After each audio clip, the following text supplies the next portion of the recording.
Magandang araw, bagong Pilipinas. Narito ang Police News Express sa oras na ito.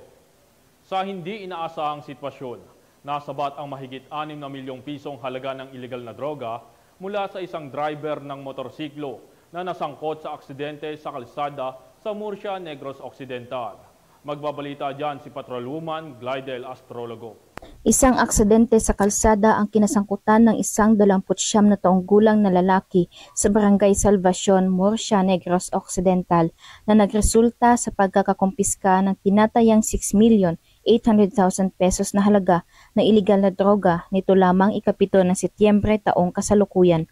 Ayon sa report, pagdating ng mga kapulisan upang imbestigahan ang aksidente, napansin nilang tila nag-aalala at kinakabahan ang suspect. Dahil dito tinukoy ng mga responding officers ang plastik na pakete na nasa pag-aari ng suspect at doon nila natuklasan ang puting kristal na laman nito ay pinaghinalaang shabu. Ang suspect ay kinilala na si alias Carl na nahulihan ng may kabuang 2 plastik na pakete na naglalaman ng pinaghinalaang shabu na may timbang na humigit kumulang 1 kilo. Pinasalamatan ni Police Regional Office 6 Regional Director Police Brigadier General Jack L. Wangki ang pagiging alerto at mapagbantay ng mga pulis na tumugon sa insidente.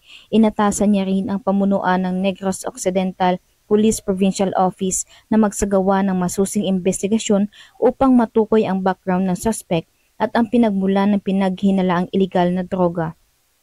Ang suspect ay nasa ilalim na ng kustodiya ng kapulisan para sa tamang disposisyon ng kanyang kaso na haharap sa paglabag sa Republic Act 9165 o ang Comprehensive Dangerous Drugs Act of 2002. Ang mabilis at epektibong aksyon ng Philippine National Police ay patunay ng kanilang dedikasyon sa pagtugon sa krimen at pagpapanatili ng kaayusan sa ating komunidad tungo sa mas mapayapang drug-free Western Visayas.